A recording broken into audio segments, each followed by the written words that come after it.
ഭാരത ദർശനത്തെ മുൻനിർത്തിക്കൊണ്ട് ദാമോദരൻ്റെ ചിന്തകളുടെ സമകാലിക പ്രസക്തി അത് പല തലത്തിൽ ചർച്ച ചെയ്യപ്പെട്ടു. ഇത് തുടരണമെന്നാണ് എൻ്റെ അഭിപ്രായം. ദാമോദരൻ വിട്ടുപിരിഞ്ഞിട്ട് 50 വർഷമായി. ഈ 50 വർഷത്തിനുള്ളിൽ ഇന്ത്യൻ രാഷ്ട്രീയം നമുക്ക് സങ്കല്പിക്കാനാവാത്ത വിധത്തിൽ മാറിപ്പോയി. എന്നാൽ ഇതൊക്കെ മുൻകൂട്ടി കണ്ട ക്രാന്തദർശിയായ ഒരു കമ്മ്യൂണിസ്റ്റ് സൈദ്ധാന്തികൻ കെ ദാമോദരനുണ്ടായിരുന്നു. നമുക്ക് ഇന്ന് EMS ഇരുന്ന് ചിന്തിക്കാവുന്നതിനേക്കാൾ കൂടുതൽ സമകാലികമായ ഇത്തരം കാര്യങ്ങൾ ചിന്തിക്കാൻ വിഭവങ്ങൾ തന്നുപോയിട്ടുള്ളത് കെ ദാമോദരനാണ്. ദാമോദരനെ യുഗപ്രഭാവൻ എന്നൊക്കെ പറഞ്ഞ് നമുക്ക് അങ്ങനെ വിശേഷിപ്പിച്ച് അവസാനിപ്പിക്കാൻ പറ്റില്ല. അദ്ദേഹം എന്തൊക്കെയായിരുന്നു എന്ന് പറയലും എളുപ്പമല്ല. സ്വാതന്ത്ര്യ സമര സേനാനിയായിരുന്നു. കേരളത്തിലെ ആദ്യത്തെ കമ്മ്യൂണിസ്റ്റാണ്. കാശി വിദ്യാപീഠത്തിൽ പഠിക്കുന്ന കാലത്ത് കമ്മ്യൂണിസ്റ്റുകാരനായ ആളാണ്. കേരളത്തിൽ കമ്മ്യൂണിസ്റ്റ് പാർട്ടി ഉണ്ടാകുന്നതിന് മുമ്പ് തന്നെ കമ്മ്യൂണിസ്റ്റ് പാർട്ടിയിൽ അംഗത്വം എടുത്ത ഒരാളാണ്. പത്രപ്രവർത്തകനായിരുന്നു, നാടകകൃത്തായിരുന്നു. മലബാറിൽ ആദ്യത്തെ ഗ്രന്ഥശാല പ്രവർത്തനത്തിന് തുടക്കം കുറിച്ചയാളാണ്. കറകളഞ്ഞ കമ്മ്യൂണിസ്റ്റ് സൈദ്ധാന്തികനാണ്. അടിത്തട്ടിലെ പോരാളിയായിരുന്നു, ട്രേഡ് യൂണിയൻ പ്രവർത്തകനായിരുന്നു, കഥാകൃത്തായിരുന്നു. എന്തായിരുന്നില്ല കെ ദാമോദരൻ എന്ന് ചിന്തിക്കുന്നതാണ് എളുപ്പം. എന്നാൽ ഇതൊക്കെയും ദാമോദരൻ ഉപയോഗിച്ചത് ഇന്ത്യയിൽ കമ്മ്യൂണിസ്റ്റ് ചിന്ത വളർത്താനാണ്. കമ്മ്യൂണിസ്റ്റ് വൈരുദ്ധ്യാധിഷ്ഠിത വിശകലന പാഠവൻ ഡയലക്റ്റിക്സ് ഏറ്റവും കൂടുതൽ പ്രയോഗത്തിൽ വരുത്തിയ ചിന്തകനും സൈദ്ധാന്തികനുമായിരുന്നു കെ ദാമോദരൻ. ദാമോദരൻ്റെ ദർശനങ്ങൾ തന്നെയാണ് ബാക്കി നിൽക്കുന്നത്. ദൈനംദിന രാഷ്ട്രീയത്തിൽ EMS പോലുള്ള ആളുകൾ ഇടപെട്ടതൊക്കെ 100 കണക്കിന് വോള്യങ്ങളായിട്ട് പ്രസിദ്ധീകരിച്ചിട്ടും അതിന് ഇന്ന് പ്രസക്തിയില്ലാതായി ആ വോള്യങ്ങൾക്ക്. അതേസമയം ദാമോദരൻ്റെ എല്ലാ കൃതികളും വീണ്ടും വീണ്ടും വീണ്ടും വീണ്ടും പ്രസക്തമാവുകയാണ്. ഇന്ത്യയിലെ ഇന്നത്തെ പ്രതിസന്ധികളുടെ ഓരോ ഘട്ടത്തിലും നമ്മൾ ദാമോദരനിലേക്ക് തിരിഞ്ഞു നോക്കുന്നു. ലോക മുതലാളിത്തത്തിൻ്റെ, സാമ്രാജ്യത്വ ശക്തികളുടെ, വികസിത മുതലാളിത്തത്തിൻ്റെ, നവമുതലാളിത്തത്തിൻ്റെ, ടെക്നോക്രസിയുടെ ഒക്കെ ആധിപത്യം ലോകത്ത് ശക്തിപ്പെടുമ്പോഴൊക്കെ നമുക്ക് ദാമോദരനിലേക്ക് നോക്കേണ്ടി വരും. ഇതിനെ പ്രതിരോധിക്കാനുള്ള അനവധി സാധ്യതകൾ തൻ്റെ രചനകളിൽ അദ്ദേഹം അവശേഷിപ്പിച്ചിട്ടുണ്ട്. അദ്ദേഹത്തിൻ്റെ പ്രസംഗങ്ങളൊക്കെ അതിഗംഭീരങ്ങളായിരുന്നു. പക്ഷെ ആ പ്രസംഗങ്ങളൊന്നും ഇപ്പോൾ നമ്മുടെ കയ്യിലില്ല, അത് നമുക്ക് കാണാനില്ല. അദ്ദേഹത്തിൻ്റെ കൃതികളുണ്ട്. ആ കൃതികൾ മുൻനിർത്തിക്കൊണ്ട് ചിന്തിക്കുമ്പോൾ തന്നെ ഇന്ത്യൻ കമ്മ്യൂണിസ്റ്റുകളിൽ, കമ്മ്യൂണിസ്റ്റ് ദാർശനികരിൽ ഏറ്റവും സമകാലിക പ്രസക്തി ഉള്ള അപൂർവം ചിന്തകന്മാരിൽ ഒരാളാണ് ദാമോദരൻ എന്ന് കാണാൻ സാധിക്കും. അതിൽ പ്രധാനപ്പെട്ടൊരു കാര്യം, ഇന്ത്യയിലെ ഹിന്ദുത്വ രാഷ്ട്രീയത്തെ നേരിടാൻ നമുക്ക് മുഴുവൻ വിഭവങ്ങളും ഉള്ളത് ദാമോദരൻ്റെ കൃതികളിലാണ്. ഭാരതീയ ചിന്ത, മനുഷ്യൻ തൊട്ടെടുക്കാം, ഭാരതീയ ചിന്ത, ഇന്ത്യയുടെ ആത്മാവ് എന്ന കൃതികളിൽ സവിശേഷമായി ഇന്ത്യയിൽ ഇന്ന് രൂപപ്പെട്ടിരിക്കുന്ന ബ്രാഹ്മണ മതങ്ങളുടെ അധിനിവേശ ഫാഷിസ്റ്റ് രാഷ്ട്രീയത്തിൻ്റെ മറുപുറം എന്താണ് ഇന്ത്യ? നമ്മൾ വ്യക്തമായി അറിയേണ്ട ഒരു കാര്യം, ഇന്ന് ഇന്ത്യ ഭരിക്കുന്നത് ഭാരതീയതയുടെ പ്രതിനിധികളല്ല. അവർ ഭാരതീയ ജനതാ പാർട്ടി എന്ന് പറയുന്നുണ്ടെങ്കിലും RSS വിഭാവനം ചെയ്യുന്ന ഭാരതീയത പൂർണ്ണ ഭാരതീയരുടെയും പ്രാതിനിധ്യമുള്ളതല്ല. അത് ഇന്ത്യയിലെ വളരെ ന്യൂനപക്ഷമായ ബ്രാഹ്മണ ഐഡിയോളജിയുടെ, ബ്രാഹ്മണിക്കൽ ഓർഡറിൻ്റെ ഒരു രാഷ്ട്രീയ പ്രയോഗമാണ്. അത് മറനീക്കി കാണിക്കാതെ നമുക്ക് ഇന്ത്യൻ ഫാഷിസത്തെ നേരിടാൻ സാധിക്കുകയില്ല. ഇത് കൃത്യമായി പറഞ്ഞൊരാൾ കെ ദാമോദരനാണ്. യൂറോപ്പിലുണ്ടായ ഫാഷിസം 2 ലോകമഹായുദ്ധങ്ങളുടെ ഇടവേളയിൽ കിട്ടിയ ഒരവസരം ഉപയോഗിച്ച് ഉണ്ടാവുകയും ലോകമഹായുദ്ധങ്ങൾ അവസാനിച്ചപ്പോൾ തന്നെ അസ്തമിക്കുകയും ചെയ്ത ഫാഷിസം. അതിന് ചരിത്രത്തിൽ അടിവേരുകൾ കുറവാണ്. ഇന്ത്യയിലെ ഫാഷിസം സഹസ്രാബ്ദങ്ങൾ പഴക്കമുള്ള വേരുകളുള്ളതാണ്. അതിൻ്റെ അടിസ്ഥാനത്തിൽ ഏറ്റവും പ്രധാനമായി നിലനിൽക്കുന്നത് ബ്രാഹ്മണ മതമാണ്, ഹിന്ദു മതമല്ല. ഹിന്ദുത്വ എന്ന് RSSകാർ മുന്നോട്ട് വയ്ക്കുന്ന പ്രത്യയശാസ്ത്രം ഹിന്ദു മതത്തിൻ്റെ പ്രത്യയശാസ്ത്രം അല്ല. ഹിന്ദുത്വ എന്നത് ബ്രാഹ്മണ മതങ്ങളുടെ പ്രത്യയശാസ്ത്രമാണ്.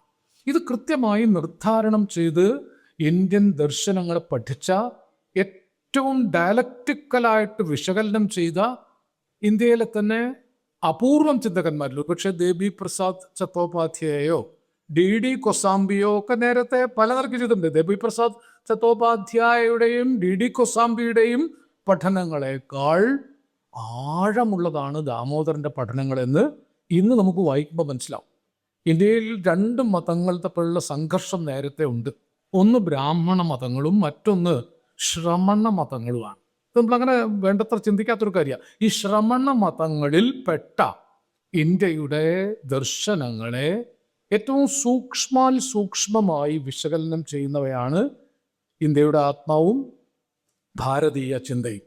ദാമോദരൻ്റെ 10 വോള്യങ്ങളായി പ്രഭാത് ബുക്ക് ഹൗസ് സമാഹരിച്ചിരിക്കുന്ന പുസ്തകങ്ങളിൽ ആ ലേഖനങ്ങളൊക്കെ നിങ്ങൾക്ക് കാണാം. വളരെ ലളിതമായ ഭാഷയിൽ, ഏത് സാധാരണക്കാരനും മനസ്സിലാക്കാവുന്ന ഭാഷയിൽ ഡയലക്റ്റിക്സ് ഉപയോഗിച്ചുകൊണ്ട് ഏത് ചരിത്ര സന്ദർഭത്തിനും വൈരുദ്ധ്യാത്മകതയുണ്ട്, വൈരുദ്ധ്യാധിഷ്ഠിതമായ കേന്ദ്രത്തിൽ നിന്നുകൊണ്ട് വർഗപരമായ ഉള്ളടക്കത്തിലേക്ക് അതിനെ എങ്ങനെ മാറ്റാം, അതിൻ്റെ എല്ലാ സ്കെയിലും ഉപയോഗിച്ചിട്ടാണ് അദ്ദേഹം ഭാരതീയ ചിന്തകളെ നിർദ്ധാരണം ചെയ്തിട്ടുള്ളത്. അദ്ദേഹം ഇങ്ങനെ വേർതിരിച്ചു പറയുകയല്ല ചെയ്തത്. ഇന്ത്യയിലുണ്ടായിരുന്ന ദർശനങ്ങൾ ഏക തത്വത്തിൽ അധിഷ്ഠിതമാണ്. ഏക ദൈവവിശ്വാസമല്ല, ഏക തത്വത്തിൽ അധിഷ്ഠിതം. അത് വളരെ പ്രധാനപ്പെട്ടൊരു പോയിന്റാണ്. ഏകതത്വം എന്നത് ഏകദൈവ വിശ്വാസത്തിൻ്റെ ഭാഗമല്ല. ഏകതത്വം എന്നത് തുടക്കവും ഒടുക്കവും ഒരു ഏക ദർശനത്തിലേക്ക് നിബന്ധിക്കാവുന്ന ഒരു ആശയലോകത്തിൻ്റെ ദാർശനികതയാണ്. ഇത് പറയാൻ കുറച്ച് ബുദ്ധിമുട്ടുള്ളതാണ്. ഈ ഏകതത്വത്തെ നിർവചിക്കുന്നതിന് വേണ്ടി ദാമോദരൻ ഇന്ത്യയിലുണ്ടായിട്ടുള്ള എല്ലാ ദർശനങ്ങളെയും ഓരോന്നായിട്ട് കാണിച്ചു തരുന്നുണ്ട്. ലോകായതന്മാർ എന്ന് വിളിക്കപ്പെട്ടവർ വലിയ ഒരു സാന്നിധ്യമായിരുന്നു ഇന്ത്യയിൽ. ഇന്ത്യയിൽ ഉണ്ടായിരുന്നത് ദൈവാധിഷ്ഠിതമായ ദർശനങ്ങളല്ല പ്രധാനമായി. ദാമോദരൻ ഒന്നൊന്നായി എണ്ണിക്കാണിക്കുന്നുണ്ട്. ഋഗ്വേദ കാലത്ത് ജീവിച്ചിരുന്ന ബൃഹസ്പതിയാണ് ഇന്ത്യൻ ഭൗതികവാദ ചിന്തയുടെ ആചാര്യൻ. ബൃഹസ്പതിയുടെ കാലം തൊട്ട് ബൃഹസ്പതിയുടെ ശിഷ്യനായിരിക്കാം ചാർവാകൻ എന്ന് ഏതാണ്ടൊരു സംശയം വെച്ചുകൊണ്ടാണ് ദാമോദരൻ പറയുന്നത്. ചാർവാകൻ ബൃഹസ്പതിയുടെ ശിഷ്യനാണെന്നതിന് തെളിവൊന്നുമില്ലെങ്കിലും ചാർവാകനിലൂടെ, അല്ലെങ്കിൽ ചാർവാകൻ എന്ന് നമ്മൾ പറയുന്ന അതൊരു വ്യക്തി ആയിക്കൊള്ളണമെന്നില്ല, ചാർവാക പരമ്പരയാകാം, ചാർവാകന്മാരിലൂടെ പ്രചരിച്ച ലോകായത ദർശനങ്ങൾ പരിപൂർണമായും ഭൗതികവാദാധിഷ്ഠിതമായിരുന്നു. ദൈവമോ ആത്മീയതയോ അതിൽ തെല്ലുമുണ്ടായിരുന്നില്ല. ഈ ബൃഹസ്പതിയുടെ ശിഷ്യൻ എന്ന് നമ്മൾ വിചാരിക്കുന്ന ചാർവാകന്റെ ദർശനങ്ങൾ ഏതാണ്ട് ബുദ്ധന് മുമ്പ് തന്നെ സാഖ്യം ഇന്ത്യയിൽ പ്രചാരത്തിലെത്തിയും. സാഖ്യം കപിലനാണ് സാഖ്യത്തിൻ്റെ ഉപജ്ഞാതാവ്. സാഖ്യം പൂർണ്ണമായും ഭൗതികവാദ അടിത്തറയുള്ളതാണ്. ഭൗതികവാദത്തിനപ്പുറത്തേക്ക് ഒരു ഈശ്വരനെ, ദൈവികതയെ, ദിവ്യത്വത്തെ സാഖ്യം അംഗീകരിച്ചിട്ടില്ല. കപിലനെ ആ കാലത്ത് ചുവന്ന മഹർഷി എന്നാണ് വിളിച്ചിരുന്നത്. ഞാൻ ആലോചിക്കുകയാണ്, ഈ കമ്മ്യൂണിസ്റ്റുകാരുടെ ചുവപ്പ് അന്നേ ആളുകൾ കണ്ടെത്തിയോന്നറിയില്ല. ഈ ഭൗതികവാദി ചുവന്ന ആളാണ് കപിലൻ. കപില ശബ്ദം തന്നെ ചുവപ്പാണ്. പിന്നീട് വന്ന കണാദൻ കണങ്ങളാണ്, അണുക്കളാണ് ഈ പ്രപഞ്ചത്തിൻ്റെ ആധാരം, ദൈവമല്ല. പ്രപഞ്ചത്തിന് പുറത്ത് ഒരു ദൈവശക്തി പ്രപഞ്ചത്തെ നിയന്ത്രിക്കുന്നില്ല എന്ന് അസന്ദിഗ്ധമായിട്ട് പ്രഖ്യാപിച്ച ആളാ ദാമോദരൻ. ചാർവാക സിദ്ധാന്തങ്ങളെ വിശദീകരിക്കുന്നുണ്ട്. പൂർണ്ണമായും സാഖ്യദർശനം എന്തൊക്കെയാണെന്ന് അതിസൂക്ഷ്മമായി നിർദ്ധാരണം ചെയ്യുന്നുണ്ട്. വൈശേഷികമാണ് കണാദന്റെ ദർശനം. വൈശേഷികം എന്നത് ഈ പറയുന്നത് കണത്തെ അടിസ്ഥാനപ്പെടുത്തിയുള്ളതാണ്. ഗൗതമന്റെ ന്യായ ദർശനം അതും പൂർണ്ണമായും ഭൗതികവാദ അടിത്തറയുള്ളതാണ്. മീമാംസയിലെ 2 ഭാഗങ്ങൾ, പൂർവമീമാംസ പൂർണ്ണമായും ഭൗതികവാദ അടിത്തറയുള്ളതാണ്. ജൈമിനിയാണ് അതിൻ്റെ പ്രയോക്താവ്. അക്കാലത്ത് തന്നെ മണ്ഡനമിശ്രനെ പോലുള്ള ആളുകൾ അത് ചോദ്യം ചെയ്യുന്നുണ്ട്. മണ്ഡനമിശ്രനൊക്കെ അക്കാലത്തെ ചിന്തകന്മാരാണ്. ഇതൊക്കെ ദാമോദരൻ കൃത്യമായിട്ട് പറയുന്നത്. ഞാൻ എൻ്റെ ഒരു കാര്യമായിട്ട് പറയുന്നില്ല, ദാമോദരൻ പറഞ്ഞത് ലളിതമായിട്ട് പറയുന്നു എന്നേ ഉള്ളൂ. ഇങ്ങനെ ലോകായത ദർശനം, സാഖ്യദർശനം, വൈശേഷിക ദർശനം, ന്യായദർശനം, 2 മീമാംസകൾ, ബുദ്ധദർശനം. ബുദ്ധൻ ദൈവത്തെ അംഗീകരിച്ചിരുന്നില്ല. ദൈവത്തിൻ്റെ സാന്നിധ്യം ബുദ്ധൻ ഒരിടത്തും പറഞ്ഞിട്ടില്ല. ദൈവം ഇല്ലാത്ത ധർമ്മമാണ് ബുദ്ധൻ പ്രചരിപ്പിച്ചത്. വർദ്ധമാന മഹാവീരൻ ജൈനമതവും ദൈവത്തെ പറഞ്ഞിട്ടില്ല. അപ്പോൾ ഇന്ത്യയിലെ പ്രബലങ്ങളായ മതങ്ങൾ ആ കാലത്ത് ഭൗതികവാദപരമായിരുന്നു. പിന്നീട് എന്ത് സംഭവിച്ചു? അത് വളരെ പ്രധാനമായി ദാമോദരൻ ഉന്നയിക്കുന്നൊരു ചോദ്യമാണ്. ഇന്ന് നമുക്ക് ഈ ലോകായത ദർശനങ്ങളുടെ അടിസ്ഥാന പാഠങ്ങൾ കിട്ടാനില്ല. ബ്രാഹ്മണ മതങ്ങൾ അത് നശിപ്പിച്ചു കളയാണ് ചെയ്തത്. സാഖ്യദർശനം നശിപ്പിച്ചു കളഞ്ഞു. അതിൻ്റെ അടിസ്ഥാന ദാർശനിക ഗ്രന്ഥങ്ങൾ നമുക്ക് ലഭ്യമല്ല. ദാമോദരൻ തന്നെ ഇത് നിർദ്ധാരണം ചെയ്യുന്നത് ബ്രാഹ്മണ മത ദാർശനികന്മാർ സാഖ്യത്തെയും ന്യായത്തെയും ലോകായതന്മാരെയും എതിർക്കാൻ വേണ്ടി ഉന്നയിച്ച കാര്യങ്ങൾ തന്നെ ആശ്രയിച്ചിട്ടാണ്. അത് അവരെ നിഷേധിക്കാൻ വേണ്ടി പറഞ്ഞ കാര്യങ്ങളാണ്. പക്ഷെ അതിൽ തീർച്ചയായും ഇതിൻ്റെ സത്യം നമുക്ക് വായിക്കാൻ പറ്റും. അവസാന കാലത്ത് ജവഹർലാൽ നെഹ്റു യൂണിവേഴ്സിറ്റിയിലെ പരിപൂർണ ഗ്രന്ഥങ്ങളും അരിച്ചു പെറുക്കി പഠിച്ചുകൊണ്ട് ദാമോദരൻ നടത്തിയ പഠനം, അതിനു മുമ്പ് തന്നെ ദാമോദരൻ എത്ര ചെയ്തു. അതിൽ പ്രധാനപ്പെട്ട ഈ മേഖല ഇന്ന് ഇന്ത്യയെ വിഴുങ്ങിക്കൊണ്ടിരിക്കുന്ന സംഘപരിവാർ രാഷ്ട്രീയത്തെ പ്രതിരോധിക്കാൻ കമ്മ്യൂണിസ്റ്റുകാർക്ക് ആശ്രയിക്കാവുന്ന ഏറ്റവും ശാസ്ത്രീയമായ പഠനങ്ങളാണ്. നമുക്ക് ദാമോദരന് ശേഷം ആശ്രയിക്കാവുന്നത് എൻ.ഇ. ബാലറാമും അതിനുശേഷം കുറച്ചൊക്കെ ഉണ്ണിരാജായും കുറച്ചൊക്കെ സി അച്യുതമേനോനും അവസാനം ചന്ദ്രശേഖരൻ നായർ, ഈ ചന്ദ്രശേഖരൻ നായർ വരെ കൊളാടി ഗോവിന്ദൻകുട്ടി മേഖലയിൽ കൂടെ പഠനങ്ങൾ നടത്തിയ ആളാണ്. CPI-ക്കാരായ ദാർശനികന്മാരും സൈദ്ധാന്തികന്മാരും മാത്രമേ ഈ മേഖലയിൽ പഠനം നടത്തിയിട്ടുള്ളൂ. പാർട്ടി പിളർന്നതിന് ശേഷം ഈ സൈദ്ധാന്തികന്മാരെയൊക്കെ രണ്ടാം കിടക്കാരോ മൂന്നാം കിടക്കാരോ ആക്കാനാണ് CPM ശ്രമിച്ചു പോന്നിട്ടുള്ളത്. ഇത് പറയാതിരുന്നിട്ട് കാര്യമില്ല. CPM-ന്റെ കണ്ണിൽ ദാമോദരൻ ഒന്നാമനായിട്ടില്ല, ആവാൻ സാധ്യതയില്ല. CPM-നാണ് പ്രബല സ്വാധീനം പിൽക്കാലത്തെ രാഷ്ട്രീയത്തിൽ ഉണ്ടായത് എന്നുള്ളത് കൊണ്ട് ഇത്തരം CPI പക്ഷക്കാരായി എന്നതിൻ്റെ പേരിൽ മാത്രം മൗലിക ചിന്തയുണ്ടായി വേണ്ടത്ര വിലയിരുത്തപ്പെടാതെ പോയ ആളുകളെ വിലയിരുത്തിക്കൊണ്ട് ഫാഷിസത്തെ പ്രതിരോധിക്കാനുള്ള പാഠങ്ങൾ ഉൽപ്പാദിപ്പിക്കാനുള്ള ഉത്തരവാദിത്വം നിർഭാഗ്യവശാൽ ഇന്ന് CPI-യുടെ മാത്രം ചുമലിൽ വന്നുപെട്ടിരിക്കുക. അതുകൊണ്ട് നിങ്ങൾ ചെയ്യേണ്ട ഒരു കാര്യം, നമ്മൾ EMS സ്മൃതിയൊക്കെ പോലെ ഈ ദാമോദരൻ സ്മൃതി, ഞാനും ഇതിൻ്റെ ഭാഗമാകേണ്ട ആളാണ്, തുടർച്ചയായി എല്ലാ കൊല്ലവും ഇത് 50 വർഷം പിന്നിട്ടു. ഇപ്പോൾ നോക്കൂ, ആരും പറയാതെ ദാമോദരന് PR വർക്ക് ചെയ്യാൻ പറ്റില്ലല്ലോ. ദാമോദരന് PR വർക്കിന് ശ്രമിച്ചതല്ല. ഈ 50-ാം വർഷത്തിൽ കമ്മ്യൂണിസ്റ്റുകാർ മാത്രമൊന്നുമില്ല, എത്രയോ ആളുകൾ ദാമോദരനെ കുറിച്ച് ഗംഭീരമായ പഠനങ്ങൾ പത്രമാസികൾ എഴുതിക്കൊണ്ടിരിക്കുന്നു. ദാമോദരൻ പൂർവാധികം ശക്തിയിൽ തിരിച്ചു വരുന്നു. അത് ജെന്യൂനിറ്റി കൊണ്ടാണ്. ജെന്യൂനിറ്റി, ഒറിജിനലാണ് ആ ചിന്ത. അത് അടവു നയമല്ല, തന്ത്രമല്ല. ദാമോദരൻ ഒരു കാലത്തും വ്യക്തി ജീവിതത്തിൽ അടവു നയങ്ങളെ അംഗീകരിച്ച ഒരാളല്ല. അദ്ദേഹം കമ്മ്യൂണിസ്റ്റ് പാർട്ടിയുടെ പല രീതികളോടും വിയോജിച്ച ഒരാളാണ്. സ്റ്റാലിനിസത്തെ അംഗീകരിച്ചിരുന്ന ഒരാളാണെന്ന് ഒരു ഘട്ടത്തിലൊക്കെ ആൾക്ക് തോന്നിയിരുന്നു. പക്ഷേ പിന്നീട് സ്റ്റാലിനിസത്തെ അദ്ദേഹം തന്നെ നിശിതമായി വിമർശനത്തിന് വിധേയമാക്കി. എന്നാൽ എത്രയോ കമ്മ്യൂണിസ്റ്റ് ചെയ്തികളെ ഡ്യൂക്ചക്കിൻ്റെ പ്രാഗിലേക്ക് കമ്മ്യൂണിസ്റ്റ് സൈന്യം, സോവിയറ്റ് സൈന്യം അധിനിവേശം ചെയ്തതിനെതിരെ റഷ്യൻ ഭാഷയിൽ പ്രൗദയിൽ ലേഖനമെഴുതിയ ആളാണ് കെ ദാമോദരൻ. റഷ്യൻ ഭാഷ അറിയാൻ പറ്റുന്ന ആളാണ്. പ്രൗദയിൽ ലേഖനങ്ങൾ എഴുതിയിട്ടുണ്ട്. പക്ഷേ നിങ്ങൾക്ക് ന്യൂ ലെഫ്റ്റ് റിവ്യൂവിൽ താരിഖ് അലിയുമായി നടത്തിയ അതിദീർഘമായ ഒരു ഇൻ്റർവ്യൂ ഉണ്ട്. അതിൽ അദ്ദേഹത്തിൻ്റെ വ്യക്തിത്വം പൂർണ്ണമായും നമുക്ക് കിട്ടും. അത് പൂർണ്ണമായി വന്നിട്ടില്ല. രണ്ടാമത്തെ ഭാഗം TT ശ്രീകുമാർ പുസ്തകമാക്കിയെന്ന് തോന്നുന്നു. അങ്ങനെ ഒരു ശ്രമം നടക്കുന്നു എന്ന് പറഞ്ഞിരുന്നു. ശ്രീകുമാർ തലയുടെ വന്നില്ലേ? ശ്രീകുമാർ അതിനെ പുസ്തകമാക്കിയെന്ന് ഞാൻ മനസ്സിലാക്കും. അത് വീണ്ടും ശ്രീകുമാറിനെ പോലുള്ള ആളുകൾ ഒരു കമ്മ്യൂണിസ്റ്റ് പാർട്ടി അംഗമൊന്നുമല്ല, പക്ഷെ വളരെ നിശിതമായി കമ്മ്യൂണിസ്റ്റ് രീതികളെ പഠിക്കാൻ ശ്രമിക്കുന്ന ഒരാളാണ്. അപ്പോൾ ആ നിലയ്ക്ക് ദാമോദരൻ്റെ അത്തരം ചിന്തകൾ ഇനി പുറത്തേക്ക് വരേണ്ടതുണ്ട്. പല കാലങ്ങളിലും പല കാര്യങ്ങളിൽ ദാമോദരൻ വിയോജിപ്പുകൾ പ്രകടിപ്പിച്ചു. കമ്മ്യൂണിസ്റ്റ് ദർശനം ഇന്ത്യനൈസ് ചെയ്യപ്പെട്ടില്ല എന്നത് ദാമോദരൻ്റെ എക്കാലത്തെയും ഒരു പരാതിയായിരുന്നു. ഇന്ത്യനൈസ് ചെയ്യുക എന്ന് പറഞ്ഞാൽ ഇന്ത്യയുടെ ഈ പാരമ്പര്യം, ദേശീയ സാംസ്കാരിക ധാരയിൽ സഹസ്രാബ്ദങ്ങളായി നിലനിൽക്കുന്ന ഭൗതികവാദ ചിന്തയുടെ പാരമ്പര്യവുമായി റെനി ദക്കാർത്തെ തൊട്ട് കാൾ മാർക്സ് വരെ പാശ്ചാത്യ ലോകത്തുണ്ടായ ഭൗതികവാദ ചിന്തയെ ഡയലക്റ്റിക്കൽ അളവുകോല് വെച്ച് വിശകലനം ചെയ്ത് എങ്ങനെ അപ്ഡേറ്റ് ചെയ്യാം. ഇതായിരുന്നു ദാമോദരൻ്റെ അന്വേഷണം. ഏതൊക്കെ മേഖലയിലാണ് ദാമോദരൻ പഠനം നടത്തിയത് എന്നുള്ളത് നമുക്ക് ഇന്നും പൂർണ്ണമായിട്ട് വായിച്ച് പഠിക്കാൻ തന്നെ എളുപ്പമല്ല.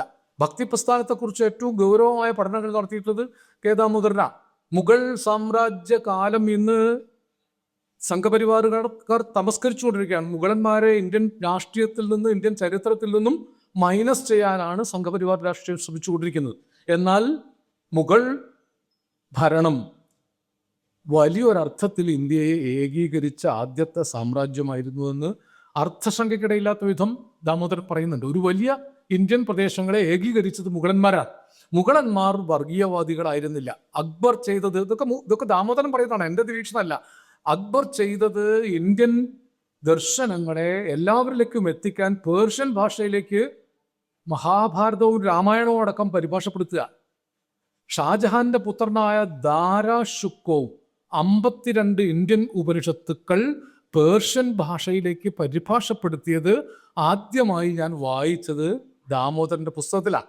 പിന്നീടാണ് നമ്മൾ പോലും അറിയുന്നത്. എനിക്കറിയില്ലായിരുന്നു ദാരാ ഷുക്കോവ് എന്നൊരു പണ്ഡിതൻ ഇന്ത്യയിലെ 52 ഉപനിഷത്തുക്കൾ പേർഷ്യൻ ഭാഷയിലേക്ക് പരിഭാഷപ്പെടുത്തി. അതാണ് പിന്നീട് ലോകഭാഷകളിലേക്ക് ഉപനിഷത്ത് സംക്രമിക്കാൻ കാരണമായത്. ഷാമുനി എന്നൊരു സൂഫി പണ്ഡിതനാണ് ഇന്ത്യയിൽ ആദ്യമായി രാമനും റഹീമും ഒന്നാണെന്നും മന്ദിറും മസ്ജിദും ഒന്നാണെന്നും പറഞ്ഞത്. അത് ആവർത്തിക്കുകയാണ് തുളസീദാസൻ ചെയ്തത്. ഒരുപക്ഷെ തുളസീദാസന്റെ പേരിലാണത് ചാർത്തപ്പെട്ടിരിക്കുന്നത്. ഷാമുനി എന്നൊരു സൂഫി പണ്ഡിതനാണ് ആദ്യമായി മന്ദിറും മസ്ജിദും ഒന്നാണ്, രാമനും റഹീമും ഒന്നാണ്. ഈ വിധത്തിൽ ഇന്ത്യൻ ആത്മീയതയെ പോലും ദാമോദരൻ നിർദ്ധാരണം ചെയ്യുന്നുണ്ട്. ശങ്കരാചാര്യരെ കുറിച്ച്, ആദിശങ്കരനെ കുറിച്ച് ഏറ്റവും വസ്തുനിഷ്ഠമായ പഠനം നടത്തിയ ഒരാൾ കെ ദാമോദരനാണ്. നമ്മളിപ്പോൾ ശങ്കരനെ പൂർണ്ണമായും പുനരുത്ഥാനവാദിയായിട്ടാണ് പലരും പറയുന്നത്. പക്ഷെ ദാമോദരൻ പറയുന്നത് ശങ്കരൻ ബ്രാഹ്മണ മതങ്ങൾക്ക് പിന്തുണ കൊടുത്ത ആളല്ല. ബ്രാഹ്മണ മതങ്ങൾ ശങ്കരനെ പൊസസ് ചെയ്യാൻ ആദ്യകാലത്ത് ശങ്കരനെ നാട് കടത്തുകയാണ് ചെയ്തത്. പിന്നീട് ആദിശങ്കരൻ എഴുതാത്ത കൃതികൾ, ജാതി നിർണയം പോലുള്ള കൃതികളൊക്കെ ശങ്കരാചാര്യരുടെ പുറത്ത് വെച്ച് കെട്ടി ശങ്കരനെ അവർ സ്വീകരിക്കുന്നത് പിൽക്കാലത്താണ്. അത് ബ്രാഹ്മണ മതങ്ങളുടെ ഒരു തന്ത്രമാണ്. ഭഗവത്ഗീതയിൽ സാഖ്യയോഗം ചേർക്കുന്നത് പോലെയാണ്. സാഖ്യയോഗത്തെ ഭഗവത്ഗീതയിലേക്ക് ചേർക്കുന്നത് അതിൻ്റെ ഭൗതികവാദപരമായ അടിത്തറ ചോർത്തിക്കളഞ്ഞിട്ടാണ്. അതൊരു ബ്രാഹ്മണിക്കൽ വ്യാഖ്യാനമാണ്. ഉപനിഷത്തുക്കൾക്ക് ബ്രാഹ്മണം ഉണ്ടാക്കുന്നത് പോലെയാണ്. ശതപഥോപനിഷത്ത്, ശതപഥ ബ്രാഹ്മണം, അതായത് ഉപനിഷത്തിന്റെ ബ്രാഹ്മണ വ്യാഖ്യാനമാണ്. ബ്രാഹ്മണ മതങ്ങൾക്ക് അനുകൂലമായി ഈ കാണുന്ന ഇന്ത്യൻ ദർശനങ്ങളെ വ്യാഖ്യാനിച്ചതാണ് ഇന്നിപ്പോൾ സമൂഹത്തിൽ പ്രചരിപ്പിക്കുന്നത്, വിശേഷം സംഘപരിവാർ. അതിനപ്പുറത്ത് എല്ലാവർക്കുമായിട്ട് ഇന്ത്യൻ ദർശനങ്ങളെ, ശങ്കരനെ പോലും, ശങ്കരന്റെ എതിരാളികളായി വിമർശകരായി പിന്നീട് വന്ന മാധ്വനോ രാമാനുജനോ നിംബാർക്കനോ സാധിക്കാത്തത് ശങ്കരൻ ചെയ്തു എന്ന് ദാമോദരൻ പറയുന്നുണ്ട്. ശങ്കരൻ ചെയ്തത് അദ്വൈതത്തെ ഒരു ഏകതത്വ സ്വഭാവത്തിലേക്ക് വലിയ തോതിൽ ശങ്കരാചാര്യർ വ്യാഖ്യാനിച്ചു. ഇന്ന് ഇന്ത്യയിലിരുന്ന് ആലോചിക്കുമ്പോൾ ഇത് പ്രധാനപ്പെട്ട കാര്യമാണ്. ശങ്കരാചാര്യരെ RSS വിട്ടുകൊടുക്കണോ? വിവേകാനന്ദനെ RSS വിട്ടുകൊടുക്കണോ? ശ്രീനാരായണ ഗുരുവിനെ RSS വിട്ടുകൊടുക്കണോ? രമണ മഹർഷിയെ RSS വിട്ടുകൊടുക്കണമോ?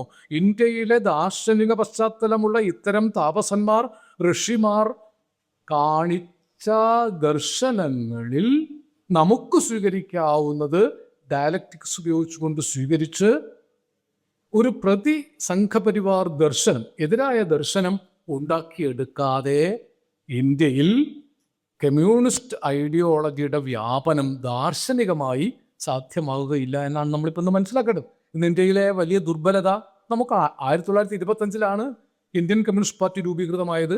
1925 തന്നെയാണ് RSS രൂപീകൃതമായത്. ഒരു നൂറ്റാണ്ട് കൊണ്ട് ഇന്ത്യയിൽ ഒന്നുമല്ലാതെ കിടന്നിരുന്ന RSS ഇന്ത്യ കീഴ്പ്പെടുത്തുകയും വലിയ തോതിൽ ഇന്ത്യയിൽ വ്യാപിക്കേണ്ടിയിരുന്ന കമ്മ്യൂണിസ്റ്റ് പാർട്ടി ഇന്ത്യയിൽ വളരെ വളരെ ചുരുങ്ങി വരികയും ചെയ്യും.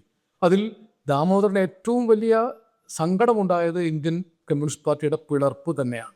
പിളർപ്പിനെതിരായിരുന്നു ദാമോദരൻ. പിളർന്നതിൽ വലിയ വേദന ഉണ്ടായിരുന്ന ആളാണ് ദാമോദരൻ. എന്നെപ്പോലുള്ള ആളുകളും അതിൽ വേദനിക്കുന്ന ഒരാളാണ്. 64 പിളർന്നത് ജനങ്ങൾക്ക് വേണ്ടിയാണെന്ന് ഞാനിപ്പോഴും വിശ്വസിക്കുന്നില്ല. അതൊന്നും ഇപ്പോൾ ചർച്ചയുടെ വിഷയം ആയതുകൊണ്ട് അല്ലാത്തതുകൊണ്ട് അവിടേക്ക് കിടക്കുന്നില്ല. ഇപ്പൊ ദാമോദരൻ പിളർപ്പിനപ്പുറവും പിളർപ്പിനിപ്പുറവും നിൽക്കുന്ന പിളരാത്ത കമ്മ്യൂണിസ്റ്റാണ്. അതായത് ഇന്ത്യയിൽ അങ്ങനെ നോക്കിയാൽ ഒരു കമ്മ്യൂണിസ്റ്റ് സൈദ്ധാന്തികനെ അങ്ങനെ ഉള്ളൂ. ഒരുപാട് കാര്യങ്ങൾ ആ വിഷയത്തെക്കുറിച്ച് പറയാൻ ഇതൊരു വരണ്ട വിഷയമാണ്. കാരണം എളുപ്പമല്ല ഈ ദാർശനികതയിൽ എങ്ങനെയാണ് ഡയലക്റ്റിക്സിലൂടെ ഒരു ക്ലാരിറ്റി ശങ്കരൻ വരുത്തിയത്. അദ്ദേഹം ഒരുപാട് ആളുകളെ നിർദ്ധാരണം ചെയ്തിട്ടുണ്ട്. ഓരോ ചെറിയ ചെറിയ ദാർശനിക പദ്ധതികളെയും നാമദേവൻ, ശങ്കരദേവൻ, ചൈതന്യൻ, എഴുത്തച്ഛൻ വരെ ഉണ്ടായിരുന്ന ഭക്തിപ്രസ്ഥാന കവികൾ, വിശേഷം കബീറിനെ കുറിച്ച് വളരെ കൃത്യമായി തന്നെ ദാമോദരൻ ഒരു പഠനം നടത്തിയിട്ടുണ്ട്. അതിൽ അദ്ദേഹം പറയുന്ന ഒരു പ്രധാന കാര്യം, ഇന്ത്യയിൽ രണ്ട് കാഴ്ചപ്പാടുകളുള്ളതിൽ ഒന്ന് ആത്മീയമായ കാഴ്ചപ്പാടാണ്, മറ്റൊന്ന് ഭൗതികമായ കാഴ്ചപ്പാടാണ്. ഇത് ഒന്നിനൊന്ന് എതിരല്ല എന്നൊരു പക്ഷെ ആദ്യം പറയുന്ന ഒരു സൈദ്ധാന്തികൻ ദാമോദരനാണ്. ആത്മീയത എന്ന് നമ്മൾ മനസ്സിലാക്കുന്നത് ഇന്ന് ഈ സംഘപരിവാറുകാർ കൊണ്ടുനടക്കുന്ന ആത്മീയതയല്ല. ഇന്ന് നമ്മൾ കാണുന്ന ഒരു യുക്തിയും ആവശ്യമില്ലാത്ത അസംബന്ധത്തിൻ്റെ ആചാരനിഷ്ഠമായ ആത്മീയതയല്ല. സത്യാന്വേഷണത്തിന് വേണ്ടി സ്പിരിച്വൽ ഐഡിയോളജിയെ ഉപയോഗിച്ച സത്യാന്വേഷണകരായിരുന്ന ദാർശനികന്മാർ, അതിൽ ശങ്കരനെ പോലും ഉൾപ്പെടുത്താൻ അദ്ദേഹത്തിന് മടിയില്ല. വിവേകാനന്ദനെ തീർച്ചയായിട്ടും നമുക്ക് ഉൾപ്പെടുത്തേണ്ടി വരും. ശ്രീനാരായണ ഗുരുവാണ് അതിൻ്റെ ഏറ്റവും വികസിതമായ രൂപം. ആത്മീയത മുൻനിർത്തിക്കൊണ്ട് തന്നെ അവൻ ഇവൻ എന്നറിയുന്നതൊക്കെ ഓർത്താൽ അവനിൽ ആദിമമായ ഒരാത്മരൂപം, അവൻ ആത്മസുഖത്തിനാചരിക്കുന്നവ അപരന് സുഖത്തിനായി വരേണം. ഇതൊരു പക്ഷേ ആത്മീയ ഭാഷയിൽ ഉച്ചരിക്കപ്പെട്ട ഒരു വർഗപാഠമാണ്. രണ്ട് വർഗമില്ല. അവൻ ഇവൻ എന്ന് രണ്ടായി കാണപ്പെടുന്നത് ഏകതത്വമാണ്. മനുഷ്യനെ സംബന്ധിച്ച്, മാനവികതയെ സംബന്ധിച്ച് ഒരു തത്വമേ ഉള്ളൂ, അത് ഏകതത്വം. ഈ ഏകതത്വം എന്ന വാക്ക് അദ്ദേഹം പല സ്ഥലത്ത് അത് ഏകദൈവമായിട്ട് ബന്ധപ്പെടുത്താൻ പലരും ശ്രമിച്ചു. ഏകദൈവവാദം ഏകതത്വവാദമല്ല, ഇതിനെയൊക്കെ സമന്വയിപ്പിക്കാൻ കഴിയുന്ന ഒരു വഴിയാണ്. അതിൽ അദ്ദേഹം ഈ പറയുന്ന ലോക ദാർശനികതയെ ഇന്ത്യൻ ദാർശനികതയോട് കൂട്ടിച്ചേർക്കാൻ പല പടി ശ്രമിച്ചിട്ടുണ്ട്. അത് എളുപ്പമല്ല. ഒരു പ്രഭാഷണത്തിലോ ഒരു കേവല ലേഖനത്തിലോ ദാമോദരൻ ഏതൊക്കെ വഴിക്കാണ് ഇതിന് പരിശ്രമിച്ചത് പറയാൻ സാധ്യമല്ല. പ്രായോഗിക തലത്തിലും ദാമോദരൻ ചെയ്തു. 1938 നേരത്തെ ഷറഫുദ്ദീൻ സ്വാഗത പ്രസംഗത്തിൽ പറഞ്ഞു, 38 പൊന്നാനിയിൽ ബീഡി തെറുപ്പ് തൊഴിലാളികളുടെ സമരം നയിച്ചത് കെ ദാമോദരനാണ്. കേരളത്തിൽ കമ്മ്യൂണിസ്റ്റ് പാർട്ടി രൂപീകരിക്കപ്പെട്ടിട്ടില്ല. ഖാട്ടയെ ആദ്യമായി ചെന്ന് കാണുന്നവരിൽ ദാമോദരനുണ്ട്. ഖാട്ടെ കേരളത്തിൽ വന്നപ്പോൾ കൃഷ്ണപിള്ളയും ദാമോദരനുമാണ് ഖാട്ടയെ കാണുന്നത്. കമ്മ്യൂണിസ്റ്റ് പാർട്ടി രൂപീകരിക്കാനുള്ള ആദ്യത്തെ ആലോചനാ യോഗം ചേർന്നതിലും ദാമോദരനുണ്ട്. 39 പിണറായി പാറപ്പുറത്ത് വെച്ച് കമ്മ്യൂണിസ്റ്റ് പാർട്ടി ഉണ്ടാകുന്നതിന് മുമ്പ് തന്നെ ഈ കേഡറുകളായി, പാർട്ടിക്ക് മുമ്പേ കേഡറുകളായി രൂപപ്പെട്ട കമ്മിറ്റഡ് സഖാക്കൾ പല സ്ഥലങ്ങളിൽ പോവുകയും തൊഴിലാളികളെ സംഘടിപ്പിക്കുകയും ചെയ്യുന്നുണ്ട്. ദാമോദരൻ കോഴിക്കോട്ട് വരുന്നുണ്ട്. തെരുവിൽ കിടന്നുറങ്ങുന്ന, കടത്തിണ്ടകളിൽ കിടന്നുറങ്ങുന്ന അസംഘടിത മനുഷ്യരെ സംഘടിപ്പിക്കുന്നതിനെ കുറിച്ച് ആലോചിക്കുന്നുണ്ട്. വ്യഭിചാരിണികളെന്ന് മുദ്ര കുത്തപ്പെട്ട ഈ ജീവിതം കൈപൂട്ടിക്കാൻ വേണ്ടി ശരീരം വിൽക്കേണ്ടി വരുന്നവരെ സംഘടിപ്പിക്കാൻ ആ കാലത്ത് ശ്രമിക്കുന്നുണ്ട്. ആ കൂട്ടത്തിലാണ് ബീഡി തെറുപ്പ് തൊഴിലാളികളെ സംഘടിപ്പിക്കാൻ പൊന്നാനിയിൽ വരുന്നത്. 38 പൊന്നാനിയിൽ ചരിത്രപ്രസിദ്ധമായ ബീഡി തെറുപ്പ് തൊഴിലാളി സമരം ഉണ്ടായത്. മതവും പ്രഭുത്വവും അവയുടെ എല്ലാവിധ പ്രതിലോമ ശക്തികളോടും കൂടി ആധിപത്യം സ്ഥാപിച്ചിരുന്ന പൊന്നാനിയിൽ എല്ലാ ജനങ്ങളും ഒന്നിച്ച് ഒരു സമരം നടത്തിയത് 38 കമ്മ്യൂണിസ്റ്റ് പാർട്ടി ഉണ്ടാകുന്നതിന് മുമ്പാണ്. ആ സമരത്തിൽ പ്രേംജി ഉണ്ടായിരുന്നു. ദാമോദരനാണ് അത് നയിച്ചത്. അക്കാലത്താണ് പ്രേംജി പൊന്നാനിയിലെ KC മലയോ മറ്റോ എഴുതിയ ഒരു പാട്ട് ഈ സമരത്തിന്റെ വിപ്ലവ മുദ്രാവാക്യ ഗാനമായിട്ട് പാടിക്കൊണ്ട് നടക്കുന്നത്. പലർക്കെങ്കിലും ഓർമ്മയുണ്ടാവും. വേലവിയർപ്പുകൾ വറ്റും മുമ്പേ കൂലി കൊടുക്കണമെന്നരുൾ ചെയ്തു കൊലകളെ തീർക്കും തിരുനബി സ്വല്ലല്ലാഹു അലൈഹി വസല്ലം. നബി വചനമാണ്, ഹദീസ് മുൻനിർത്തിക്കൊണ്ടാണ് പറയുന്നത്. നബിയുടെ ഹദീസാണ്. ജോലി ചെയ്ത് വിയർപ്പ് വറ്റുന്നതിന് മുമ്പ് കൂലി കൊടുക്കണം. കമ്മ്യൂണിസ്റ്റ് പാർട്ടി രൂപീകരിക്കുന്നതിന് തൊട്ട് മുമ്പ് പോലും പ്രോഗ്രസീവായ പ്രോലിറ്റാരിയൻ വ്യാഖ്യാനമുള്ളതാണെങ്കിൽ ഒരു മതത്തിൻ്റെ ഹദീസ് സ്വീകരിക്കുന്നതിൽ തെറ്റില്ല. കാരണം പൊന്നാനിയിലുള്ള ബീഡി തെറുപ്പ് തൊഴിലാളികളിൽ ഭൂരിഭാഗവും മുസ്ലിങ്ങളാണ്, സ്ത്രീകളുണ്ട്. അപ്പം അവരുടെ ഐഡിയോളജിയിൽ തന്നെ ഈ വിമോചന സ്വരമുണ്ട് എന്നവരെ ബോധ്യപ്പെടുത്താനാണ് ഈ പാട്ട് ബോധപൂർവ്വം എഴുതിച്ച് പഠിച്ചത്. വേല ചെയ്ത് വിയർപ്പ് പറ്റുന്നതിന് മുമ്പ് കൂലി കൊടുക്കണം. അപ്പം നബിയെ എവിടെ വരെ സ്വീകരിക്കാം? പ്രോലിറ്റാരിയനായ നബി ദർശനം സ്വീകരിക്കുന്നതിൽ തെറ്റില്ല. യേശുക്രിസ്തു മോസ്കോയിൽ എന്ന അതിപ്രശസ്തമായ ദാമോദരന്റെ ഒരു ലേഖനമുണ്ട്. യേശുദേവൻ പ്രോലിറ്റാരിയൻ ആണെന്നാണ് അദ്ദേഹം സ്ഥാപിക്കുന്നത്. ഇതൊരു സാധ്യതയല്ലേ? യേശുദേവനെ മുഴുവൻ ഈ പിന്തിരിപ്പന്മാർക്ക് കൂട്ടുകൊടുക്കേണ്ട കാര്യം എന്താണ്? ദുഃഖിതരെ, നിരാശ്രയരെ, നിന്ദിതരെ, യേശുവിൻ്റെ കൂടാരങ്ങൾ നിങ്ങൾക്കുള്ളതാണ് എന്ന ഒരു ആശയത്തെ മുൻനിർത്തിക്കൊണ്ട് യഥാർത്ഥത്തിൽ വിപ്ലവകാരിയാണ് യേശു എന്ന് ആദ്യം ഇന്ത്യയിൽ തന്നെ പറയുന്നത് കെ ദാമോദരനാണ്. നബി വിപ്ലവകാരിയാണെന്ന് ആ കാലത്ത് വ്യാഖ്യാനിക്കുന്നത് കെ ദാമോദരനാണ്. എന്ന് പറഞ്ഞാൽ മതങ്ങളുടെ ആചാരനിഷ്ഠമായ പുറംതോടിനെയല്ല, മതങ്ങൾക്കുള്ളിൽ നിലനിൽക്കുന്ന വിമോചന സ്വരത്തെ, ഞാൻ പറഞ്ഞാൽ നിങ്ങൾക്ക് എത്രമാത്രം അത് മനസ്സിലാവുമെന്നറിയില്ല, ഏത് മതദർശനങ്ങൾക്കുള്ളിലുള്ള വിമോചന സ്വരത്തെ സ്വീകരിക്കുന്നതിന് കമ്മ്യൂണിസ്റ്റുകാർ മടിക്കേണ്ടതില്ല. ഇതൊക്കെ ഒന്നാകെ ഫാഷിസ്റ്റുകൾക്ക് വിട്ടുകൊടുക്കേണ്ടതില്ല, വർഗീയവാദികൾക്ക് വിട്ടുകൊടുക്കേണ്ടതില്ല, പുരോഹിതന്മാർക്ക് വിട്ടുകൊടുക്കേണ്ടതില്ല. എല്ലാ മതങ്ങളിലെയും പൗരോഹിത്യം ചെയ്തത് യഥാർത്ഥമായ മതസത്തയെ, അത് ദാമോദരൻ മാർക്സിന്റെ വചനം മുൻനിർത്തിക്കൊണ്ട് തന്നെ പറയുന്നുണ്ട്, മതത്തെ പൂർണ്ണമായും തള്ളിക്കളയാൻ ലോകത്തിന് സാധിക്കുകയില്ല. മാർക്സ് മതം മനുഷ്യനെ മയക്കുന്ന കറുപ്പാണെന്ന് പറയുമ്പോൾ തന്നെ എല്ലാ ആശ്രയവും നഷ്ടപ്പെട്ടവർക്ക് മതം അഭയമായി തീരുന്ന അവസ്ഥയും ഉണ്ടാകുമെന്ന് ഒരു ഘട്ടത്തിൽ പറയുന്നുണ്ട്. ആ നിലയ്ക്ക് മതത്തിൻ്റെ പ്രോഗ്രസീവായ അംശങ്ങളെ സ്വീകരിച്ചുകൊണ്ട് മതമുണ്ടാക്കുന്ന പൗരോഹിത്യത്തെ, മതരാഷ്ട്രീയത്തെ നേരിടാനുള്ള സജ്ജീകരണം കമ്മ്യൂണിസ്റ്റുകാർ ഉണ്ടാക്കിയില്ലെങ്കിൽ കമ്മ്യൂണിസ്റ്റുകാർ ഒരു മൂലയിലാക്കപ്പെടുകയും മതം അധികാരസ്ഥാനത്ത് വരികയും ചെയ്യും. ഇത് അദ്ദേഹം അങ്ങനെ പറഞ്ഞിട്ടില്ലെങ്കിലും അതാണ് നമുക്ക് ഇന്ന് മനസ്സിലാകുന്നത്. നമ്മൾ അതിന് തുടർച്ചയുണ്ടാക്കിയില്ല. ഭാരതീയ ചിന്തയിൽ തന്നെ പറയുന്നുണ്ട്, സംഘച്ഛധ്വം സംവദധ്വം സംവോ മനാംസി ജാനത ദേവാഭാഗം യഥാപൂർവേ സംജാനാന ഉപാസത്തെ സമാനിവ ആകൂതിസമാന ഹൃദയാനിവ. ഇതൊക്കെ പൂർണ്ണമായും പ്രാകൃത കമ്മ്യൂണിസത്തിൻ്റെ ദർശനമാണ്. സംഘം ചേർന്ന് ജീവിക്കുക, സംഘടിക്കുക എന്നുള്ളതിൻ്റെ മലയാളം. ഒരുമിച്ച് ജീവിക്കുക, ഒരുമിച്ച് സഞ്ചരിക്കുക, എല്ലാം സമത്വപൂർണമാകട്ടെ, നിങ്ങൾക്കുള്ളതെല്ലാം എല്ലാവരുടെയുമായി തീരട്ടെ, നിങ്ങളുടെ യോഗം ഒരുമിച്ചുള്ളതായി തീരട്ടെ. ഇങ്ങനെ പറയുന്ന പ്രാർത്ഥനയിൽ സമത്വാധിഷ്ഠിതമായ ഒരു ഒരാഗ്രഹമുണ്ട്. ആ ആഗ്രഹത്തെ ജാതി മതവർണ്ണവർഗ വ്യത്യാസമില്ലാത്ത സമത്വബോധത്തിലേക്ക് നയിക്കേണ്ട ഉത്തരവാദിത്വം വാസ്തവത്തിൽ ഇന്ത്യയിൽ കമ്മ്യൂണിസ്റ്റുകാർക്കായിരുന്നു. മഹാത്മാഗാന്ധിക്ക് പോലും പരിമിതികളുണ്ടായിരുന്നു. കാരണം മഹാത്മാഗാന്ധിയാണ് അത് എന്തെങ്കിലുമൊക്കെ ചെയ്തത്. മതദർശനങ്ങളെ രാഷ്ട്രീയവൽക്കരിക്കുമ്പോൾ സംഘപരിവാറുകാർക്ക് ഉപയോഗിക്കാൻ പറ്റാത്ത വിധത്തിൽ മഹാത്മാഗാന്ധി പലതിനെയും മനുഷ്യ രാഷ്ട്രീയ പക്ഷത്തേക്ക് വലിച്ചെടുപ്പിച്ചു. അതുകൊണ്ടാണ് മഹാത്മാഗാന്ധിയെ ഇല്ലാതാക്കിയാലല്ലാതെ അവരുടെ ഫാഷിസം മുന്നോട്ട് പോവുകയില്ല എന്നവർ തീരുമാനിച്ചത്. അത്തരമൊരു വെല്ലുവിളി ഗാന്ധിയെപ്പോലെ കമ്മ്യൂണിസ്റ്റ് പക്ഷത്തുനിന്ന് ഉയർത്തിയ ആൾ കെ ദാമോദരനാണ്. അത് ദാമോദരൻ്റെ സമകാലിക പ്രസക്തി ഇന്ന് ബ്രാഹ്മണ മതങ്ങൾ സൃഷ്ടിച്ചിരിക്കുന്ന ആത്മീയതയുടെ പൊയ്മുഖമുള്ള ഫാഷിസ്റ്റ് രാഷ്ട്രീയത്തെ നേരിടാൻ ഗാന്ധിയിൽ കൂടെ എങ്ങനെ കോൺഗ്രസ്സുകാർക്ക് പ്രവേശിക്കാമോ അതിനേക്കാൾ ശക്തിയിൽ കമ്മ്യൂണിസ്റ്റുകാർക്ക് പ്രവേശിക്കാവുന്ന ഒരു വലിയ ഇന്ധന ശക്തിയാണ് ദാമോദരൻ. ഞാൻ പറഞ്ഞാൽ ഇത്രമാത്രം മനസ്സിലാവുമെന്ന് എനിക്ക് അറിഞ്ഞുകൂടാ. ഏറ്റവും വലിയ ഇന്ധന ശക്തിയാണ് കമ്മ്യൂണിസ്റ്റുകാർക്ക് ഇന്ന്. സത്യം, ഞാൻ തെറ്റിദ്ധരിക്കാതെ EMS കൊണ്ട് അങ്ങനെ സാധിക്കില്ല. EMS മുൻനിർത്തിക്കൊണ്ട് അങ്ങനെ ഒരു എൻട്രി സാധ്യമല്ല. അങ്ങനെ സാധിക്കാൻ ഇന്ന് കെ ദാമോദരൻ മാത്രമേ കമ്മ്യൂണിസ്റ്റ് ലോകത്തൊരു ദാർശനികനായിട്ടുള്ളൂ. അതുകൊണ്ടാണ് CPI സംബന്ധിച്ച് വലിയ ഉത്തരവാദിത്തത്തിലുണ്ട്. കാരണം ഇത് നമുക്ക് വ്യക്തമാക്കണം കൂടുതൽ. ഇപ്പം ഞാൻ പറഞ്ഞതുപോലെ പറഞ്ഞാൽ പോരാ, കുറേ കൂടി ലളിതമായി ഇത് മനസ്സിലാക്കി കൊടുക്കാൻ പറ്റുന്ന ഇത്തരം സെമിനാറുകളിൽ പലതരം ആളുകൾ വരണം. ഇന്ത്യ നേരിടുന്ന ഏറ്റവും വലിയ ഭീഷണി ഇന്ന് സംഘപരിവാർ ഉയർത്തിയിരിക്കുന്ന ഹിന്ദുത്വ ഐഡിയോളജി തന്നെയാണ്. അത് ജനാധിപത്യത്തിൻ്റെ എല്ലാ സീമകളെയും ലംഘിച്ചുകൊണ്ട് മുന്നേറുകയാണ്. മമതയെ തകർത്ത MP-മാരെ മുഴുവൻ കൊണ്ടുപോയി. ഉദ്ധവ് താക്കറെ വരെ തകർത്തു. സമകാലിക ഇന്ത്യ കാണുന്ന വലിയൊരു ദുരന്തം രാഷ്ട്രീയ തെരഞ്ഞെടുപ്പിലൂടെ അല്ല ഇത് ചെയ്യുന്നത്.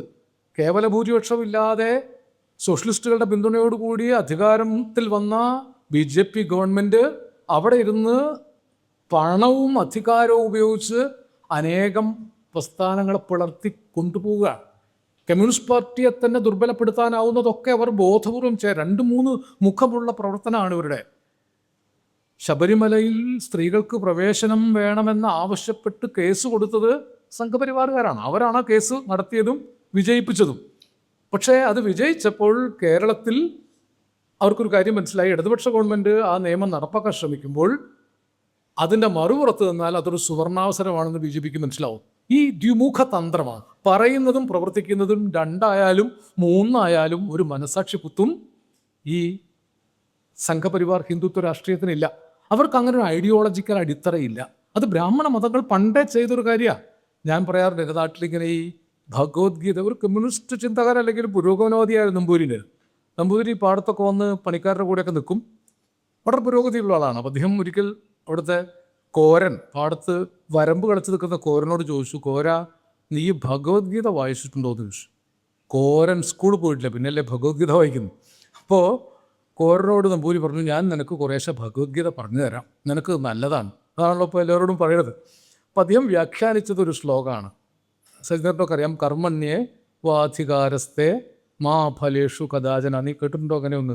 അതിൻ്റെ അർത്ഥം അങ്ങനെയാണ്, നിനക്ക് കർമ്മം ചെയ്യാനല്ലാതെ അതിൻ്റെ ഫലത്തെക്കുറിച്ച് ചിന്തിക്കാൻ അവകാശമില്ല. അതുകൊണ്ട് കിളച്ചോ കോര, നേരെ മന്തിയാവോളം കിളച്ചോ, ഞാൻ നിനക്ക് കൂലി തരില്ല.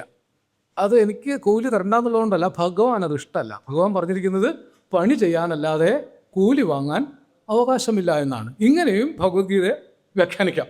ഇങ്ങനെയുള്ള സാധ്യതകളാണ് ഇന്ന് സംഘപരിവാർ തേടുന്നത്. എല്ലാ ഭാരതീയ ദർശനങ്ങളെയും ഉപനിഷത്തൊന്നും അവർ തൊടാറില്ല. അല്ല, ഉപനിഷത്ത് അറിയുന്നവർ അവർ കുറവാണ്. ഉണ്ടെങ്കിൽ തന്നെ അത് തൊട്ടാൽ കുഴപ്പത്തിലാവും. ഉപനിഷത്ത് തൊട്ടാൽ അത് ഈ പറയുന്ന റിവൈവലിസത്തെ ഒരു തരത്തിലും സഹായിക്കില്ല. ഉപനിഷത്ത് മുൻനിർത്തിക്കൊണ്ടാണ് ദാമോദരൻ സംസാരിച്ചത്. ഈശാവാസ്യമിതം സർവം യത് കിഞ്ച ജഗത്യാം ജഗത് തേന തെക്തേന ഭുഞ്ചീഥ മാ ഗൃഥ കസ്യുസിദ്ധനം. ഈ കാണപ്പെട്ടതിൽ മുഴുവൻ ഈശമുണ്ട്. ഈശ ശബ്ദത്തിന് അന്ന് ഈശ്വരൻ എന്ന അർത്ഥമില്ല. ഈശം എന്നത് ദ്രവ്യം എന്ന് പകരം വയ്ക്കാവുന്ന ഒന്നാണ്. നമുക്ക് വേണമെങ്കിൽ ഭൗതികവാദികളും ആത്മീയവാദികളും നമ്മൾ തർക്കം തീർക്കാൻ ഈശം എന്ന വാക്കിന് പകരം ദ്രവ്യം. ഈ പ്രപഞ്ചം എന്തുകൊണ്ടൊക്കെ ഉണ്ടാക്കിയിരിക്കുന്നുവോ അതിൽ ഈശമുണ്ട്, അതിൽ ദ്രവ്യമുണ്ടെന്ന് വെച്ചാൽ നമുക്ക് തർക്കം അവസാനിച്ചു. ഇത്രയേ ഉള്ളൂ ഈ ആത്മീയ ഭൗതിക ദർശനങ്ങളുടെ തർക്കം.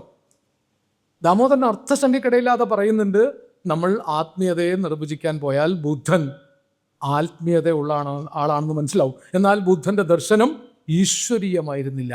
ആത്മീയത ഈശ്വരീയമല്ല. ഞാൻ പറയുന്നതിൻ്റെ അർത്ഥം എത്രത്തോളം മനസ്സിലാവും എന്നറിയില്ല. ഓരോ വ്യക്തിക്കും ഒരു ആത്മീയതയുണ്ട്. ആ സ്വാത്മീയത ഒരുപക്ഷെ സർഗാത്മകതയാകാം, ഒരുപക്ഷെ അയാളുടെ സൃഷ്ടിന്മുഖതയാകാം.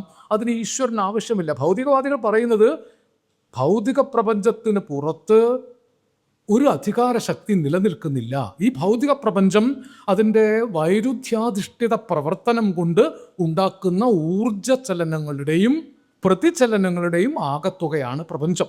ഇവരതിന് പകരം പറയുന്നു, ഇതൊക്കെ ഈശ്വരീയമായ കൽപ്പനയാൽ നിയന്ത്രിക്കപ്പെടുന്നു.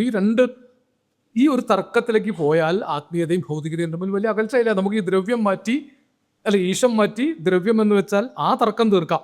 പിന്നെ ചെയ്യേണ്ടത് ഈ പറയുന്ന ഭൗതികവാദ ദർശനങ്ങൾ, ഈ ആത്മീയ ദർശനങ്ങൾ എന്ന് കൊണ്ടാടപ്പെട്ട ഉപനിഷത്തുക്കൾ, മഹാഭാരതം, രാമായണം പോലുള്ള, രാമായണത്തിൽ മാത്രമാണ് ഈശ്വരീയതയെക്കുറിച്ച് വലിയ ചോദ്യം ചെയ്യലില്ലാത്തത്. മഹാഭാരതത്തിൽ എല്ലായിടത്തും സജീന്ദ്രൻ അതിനെക്കുറിച്ച് ഗൗരവമായിട്ട് പഠിച്ച ഒരാളാണ്. ഈശ്വരീയതയെ ചോദ്യം ചെയ്യുന്ന എത്രയോ സന്ദർഭങ്ങളുണ്ട്. അപ്പം ഈശ്വരീയത എന്ന് ഇന്ന് ബ്രാഹ്മണ മതങ്ങൾ മുന്നോട്ട് വച്ചിരിക്കുന്ന, നേരത്തെ അവസാനം കാർത്തികേയൻ നായർ സംസാരിച്ച് നിർത്തിയത് അവരുടെ ഈശ്വരൻ എന്ന് പറഞ്ഞാൽ സവർണ ഈശ്വരന്മാർ മാത്രമാണ്. ഈ മാടൻ, മറുത, പറക്കുട്ടി, ചൊവ്വ, ഗുളികൻ, അല്ലേ, കരിങ്കുട്ടി, ഇങ്ങനെയൊക്കെ ഓരോ ദൈവങ്ങളുണ്ട് ഇവിടെ.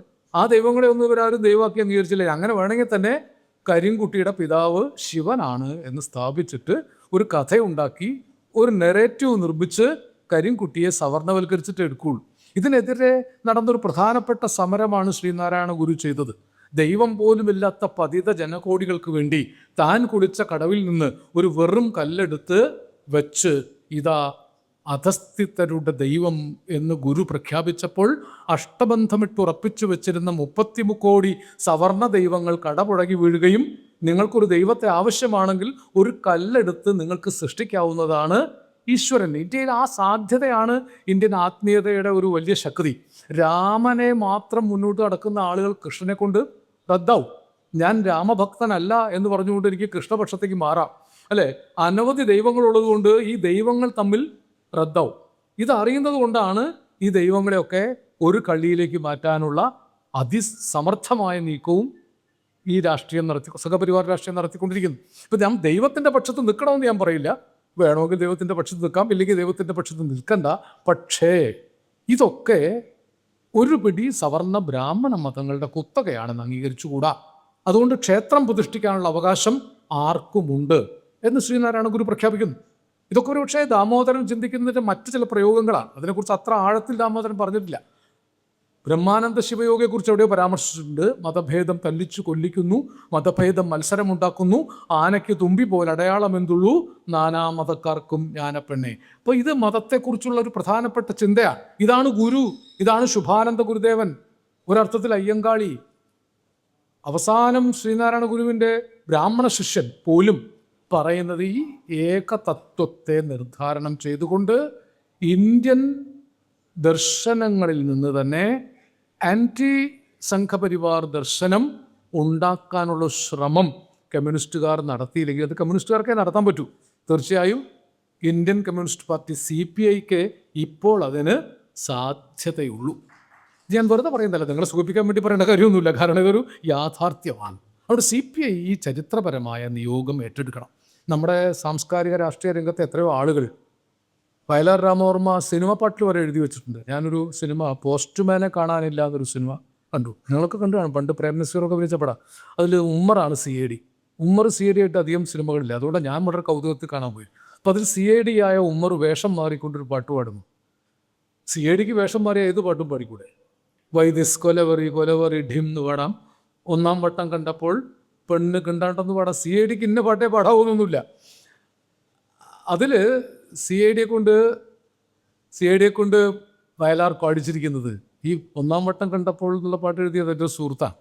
അപ്പോൾ ഞാൻ ആ പാട്ട് കേട്ടിട്ട് അതിൻ്റെ കിണ്ടാണ്ടം എന്ന വാക്കിൻ്റെ അർത്ഥം മനസ്സിലായില്ല. ഞാൻ പഠിച്ച മലയാളത്തിലൊന്നും കിണ്ടാണ്ടമില്ല. അപ്പോൾ അയാളോട് ചോദിച്ചപ്പോൾ അദ്ദേഹം എന്നോട് പറഞ്ഞത്, നിങ്ങൾക്ക് കേൾക്കുമ്പോൾ എന്താണോ തോന്നുന്നത് അതാണ് ഇതിൻ്റെ അർത്ഥം എന്നാണ്. സിനിമ പാട്ട് എഴുതാൻ അത്രയൊക്കെ യോഗ്യത മതി.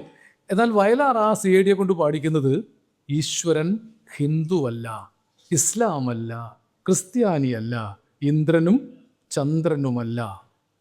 വെള്ളപൂശിയ ശവക്കല്ലറയിലെ വെളിച്ചപ്പാടുകളെ നിങ്ങൾ ആശ്രമങ്ങൾ തീർത്തു, അമ്പലങ്ങൾ തീർത്തു, 1000 പൊയ്മുഖങ്ങൾ തീർത്തു, ഈശ്വരൻ 1000 പൊയ്മുഖങ്ങൾ തീർത്തു. ആ വരികളൊക്കെ നമ്മൾ ശ്രദ്ധിച്ചു കാണും. അവസാനം പറഞ്ഞിട്ടുണ്ട്, കാവി ചുറ്റിയ സന്ധ്യയ്ക്കു പിന്നിലെ കറുത്ത വാവുകളെ നിങ്ങൾ ഭാരത വേദാന്തം, അദ്വൈത വേദാന്തം, ഭഗവത്ഗീത കൊണ്ടും മറച്ചു. വളരെ തന്ത്രപരമായ ഒരു ശ്രമം ഇന്ന് ഇന്ത്യയിൽ നടക്കുന്ന മതാധിഷ്ഠിത രാഷ്ട്രീയത്തിൻ്റെ നക്ഷലാണ്. ഇന്ത്യയുടെ ആത്മീയതയായാലും ദർശനമായാലും അത് അദ്വൈതമാണ്, രണ്ടില്ല എന്ന് കണ്ടതാണ്. അതാണ് ഏകതത്വമായിട്ട് ദാമോദരൻ പറയുന്നത്. ഈ ഏകതത്വം ഇവിടെ ഉണ്ട്, ഏകദൈവമല്ല ഉള്ളത്, ഏകതത്വമാണ്, ഏകത്വത്തിലേക്ക് സഞ്ചരിക്കുന്ന. അതുകൊണ്ടാണ് ശങ്കരൻ ഈ ദർശനങ്ങളുടെ വൈരുദ്ധ്യങ്ങളെ മുഴുവൻ, ഇപ്പം മാധ്വനില്ലാത്ത, രാമാനുജനില്ലാത്ത, നെമ്പാർക്കനില്ലാത്ത, വല്ലഭനില്ലാത്ത ഒരു സാധ്യത ശങ്കരൻ കാണിച്ചു തന്നത് ഇന്ത്യയുടെ ഈ ബ്രാഹ്മണിക്കൽ ഓർഡറിൽ നിന്ന് തന്നെ ചണ്ടാളനെയും ബ്രാഹ്മണനെയും ഒന്നായി കാണാവുന്ന അദ്വൈതം നിർദ്ധാരണം ചെയ്യാൻ സാധിക്കും. ആ അദ്വൈതത്തിൻ്റെ രാഷ്ട്രീയ പാഠമാണ് ദാമോദരൻ ഉൽപ്പാദിപ്പിച്ചത്. അത് ബൈബിളിൽ നിന്ന്, യേശുക്രിസ്തു മോസ്കോയിൽ നിന്ന് വെറുതെ പറയുന്നതല്ല. ബൈബിളിൻ്റെ എസൻസ് പ്രോലിറ്റാരിയനായിട്ട് വ്യാഖ്യാനിക്കണം. വേലവിയർപ്പുകൾ പറ്റും മുമ്പേ കൂലി കൊടുക്കണമെന്ന് പറഞ്ഞത് നബിയുടെ ഹദീസിനെ പ്രോലിറ്റാരിയനായിട്ട് വ്യാഖ്യാനിക്കാൻ സാധിക്കണം. ഇത് കമ്മ്യൂണിസ്റ്റുകാർ ചെയ്യേണ്ട പണിയാണ്. ഇതൊക്കെ അവർക്ക് പുരോഹിതന്മാർക്ക് വിട്ടുകൊടുത്താൽ നമുക്ക് പണിയില്ലല്ലോ.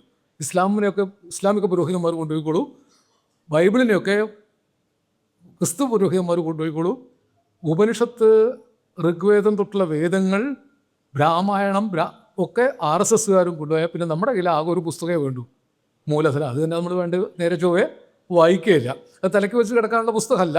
ആ പുസ്തകത്തെ മുൻനിർത്തിക്കൊണ്ട് തന്നെ ഇത്തരം സാധ്യതകളുണ്ട്. മതങ്ങളുടെ പ്രോഗ്രസീവ് അംശത്തെ, മതങ്ങളുടെ പ്രോലിറ്റാരിയൻ അംശത്തെ, മതങ്ങളുടെ പാവപ്പെട്ടവർക്ക് വേണ്ടി പൊരുതാനുള്ള അംശത്തെ എടുത്ത് ജനപക്ഷത്തേക്ക് കൊണ്ടുവരേണ്ടത് കമ്മ്യൂണിസ്റ്റുകാരുടെ ചുമതലയാണ്. അതുകൊണ്ട് ഈ പുസ്തകങ്ങളൊക്കെ വായിക്കണം. ഉപനിഷത്തൊക്കെ RSSകാർ പറയുന്ന പോലെയാണെന്ന് പറയാൻ നമുക്ക് എളുപ്പമാണ്. പക്ഷെ മുണ്ടകോപനിഷത്ത് വെച്ചുകൊണ്ട് തന്നെ കൃത്യമായി ദാമോദരൻ അതിനെ നിരാകരിക്കുന്നുണ്ട്. ഈ ബ്രാഹ്മണ വ്യാഖ്യാനങ്ങളെ നമ്മൾ പൂർണ്ണമായി നിരാകരിക്കണം. അപ്പോൾ നമുക്ക് കിട്ടുന്ന ഉപനിഷത്തൊന്നും ഈശാവാസ്യോപനിഷത്തല്ല കിട്ടുക, ഈശാവാസ്യ ബ്രാഹ്മണമാണ്. ബ്രാഹ്മണിക്കൽ വ്യാഖ്യാനമാണ്. ഇത് ഉടനീളം ചെയ്തു എന്നുള്ളതാണ് അവരുടെ കാര്യം. അതെല്ലാ നാട്ടുകഥകളിലേക്കും. ഹരാരെ പറയുന്നൊരു കാര്യമുണ്ട്. ഹരാരെ വളരെ പ്രധാനമായി പറഞ്ഞത് എല്ലാ അധികാരങ്ങൾക്കും ഒരു കഥ ആവശ്യമാണ്. ഒരു ഗോത്രത്തിൻ്റെ മഹത്വത്തിന് ഗോത്രമഹത്വ കഥ അവരുണ്ടാക്കും. ഒരു വംശത്തിൻ്റെ മഹത്വത്തിന് ഒരു വംശമഹത്വ കഥ അവരുണ്ടാക്കും. അതുപോലെ എല്ലാ ബ്രാഹ്മണം ഒരു ഗോത്രമാണ്. ബ്രാഹ്മണ മത ഗോത്രങ്ങളുടെ മഹത്വത്തിന് അവർ ഇന്ത്യൻ കഥകളെ മുഴുവൻ ബ്രാഹ്മണവൽക്കരിക്കുകയാണ് ചെയ്തത്. അതിന് പകരം ആ ഇന്ത്യൻ തത്വങ്ങളെ എല്ലാവരുടേതുമാണെന്ന് സ്ഥാപിക്കലാണ് കമ്മ്യൂണിസ്റ്റുകാരുടെ ഉത്തരവാദിത്തം. നമ്മളിപ്പം പറയിപ്പറ്റ പന്തിരുകുല കഥ കേട്ടാൽ തന്നെ അതിലെ അമ്മ പറയിപ്പെണ്ണാണ് അല്ലേ? മേഴത്തുള്ള അഗ്നിഹോത്രി, രചകൻ, ഉളിയനൂർ തച്ചൻ, പിന്നെ വള്ളോൻ, വയലക്കുന്നിലപ്പൻ, വടുതല മരുവൻ നായർ, കാരക്കൽ മാത, നേരേഴ് നാരായണഭ്രാന്തൻ, ഉടൻ അകവൂർ ചാത്തനും പാക്കനാരും, ചെമ്മ കേളുപ്പുകൂറ്റൻ, പെരിയ തിരുവരങ്ങത്തിലും പാണനാരും 12 ഗോത്രക്കാരാണ്.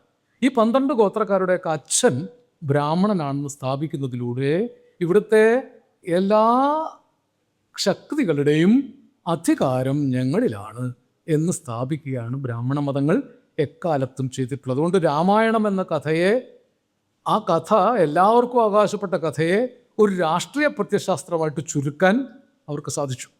പണ്ട് രാമാനന്ദ സാഗറിൻ്റെ രാമായണ കഥ വന്നപ്പോൾ നമ്മുടെ അത്ര ആലോചിച്ചില്ലല്ലോ. രാമായണ കഥ വിളക്ക് വെച്ച് കണ്ട തലമുറയാണ് ഇന്ന് മോദിയെയും അമിത്ഷായെയും അധികാരത്തിലെത്തിയ മുതിർന്ന പൗരന്മാർ. ഇത് വളരെ പതുക്കെ പതുക്കെ ചെയ്യും. ഹിന്ദു പോപ്പ് എന്ന് പറഞ്ഞ് ഉത്തരേന്ത്യ മുഴുവൻ അവർ പോപ്പ്, ഹിന്ദുത്വത്തിൻ്റെ ഐഡിയോളജിയുള്ള പോപ്പ് ഗാനങ്ങൾ അനവധി ആളുകളെ കൊണ്ട് സ്വീകരിപ്പിച്ചു. നമ്മുടെ നാട്ടിലും ഭജൻ സംഘങ്ങളെ ഉണ്ടാക്കി. ഇപ്പോൾ സോഷ്യൽ മീഡിയ തുറന്നാൽ ഭജന കൊണ്ട് ഭജനയാണ്. സകല സ്ത്രീകളും ഭജനയാണ്, ഉടുക്കൊക്കെ കൂട്ടിപ്പാടുന്നു. കേരളത്തിലെ ഫോക്ലോർ സംസ്കാരത്തെ മുഴുവൻ ഹിന്ദുത്വ ഭജനയിലേക്ക് മാറ്റാൻ അവർക്ക് സാധിച്ചു. പക്ഷെ ഗന്ധഗോവിന്ദ ഭജൻകാർ ഒരു സ്ഥലത്ത് ഒരു ക്രിസ്തീയ ഭക്തിഗാനം പാടിയപ്പോൾ ഇവിടുത്തെ സംഘപരിവാർ ശക്തികൾ ഒന്നാകെ ഉണർന്നു. കാരണം അവരെന്തിനാണോ ഈ അവതാരത്തെ സൃഷ്ടിച്ചിരിക്കുന്നത്, ആ അവതാരത്തിൻ്റെ അതല്ലാത്ത പണി ചെയ്താൽ അവർ സമ്മതിക്കില്ല. ഇതാണ് ഇവർ ചെയ്തുകൊണ്ടിരിക്കുന്നൊരു കാര്യം.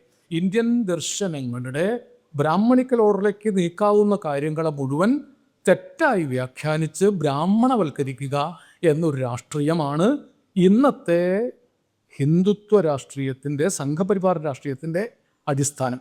അതിനെ ചോദ്യം ചെയ്യുകയാണ് ദാമോദരൻ ഡയലക്റ്റിക്സ് ഉപയോഗിച്ചുകൊണ്ട് ചെയ്തത്. ഭാരതീയ ചിന്ത പൂർണ്ണമായും വായിച്ചാൽ, ഇന്ത്യയുടെ ആത്മാവ് പൂർണ്ണമായി വായിച്ചാൽ ഇന്ത്യയുടെ ഈ ദർശനങ്ങൾ മുഴുവൻ എല്ലാവരുടേതുമാണ്. ദാമോദരൻ തന്നെ പറയുന്നുണ്ട്, ഇന്ത്യയിലെ അനേകായിരം ഗോത്രങ്ങളുണ്ട്, ഇത്രയേറെ വൈവിധ്യപൂർണമായ ഗോത്രങ്ങളുള്ള നാട് ലോകത്തെവിടെയില്ല. എത്രയോ എണ്ണമറ്റ ഗോത്രങ്ങളുണ്ട്. വെറും 70 പേര് മാത്രം ഉള്ളൊരു ഗോത്രത്തെക്കുറിച്ച് ദാമോദരൻ പറയുന്നു. ഇങ്ങനെയുള്ള വൈവിധ്യമാണ് ഇന്ത്യയുടെ സംസ്കൃതി. ഈ വൈവിധ്യത്തിലേക്കൊക്കെ പടർന്നു കിടക്കുന്ന ഫോക്ലോർ.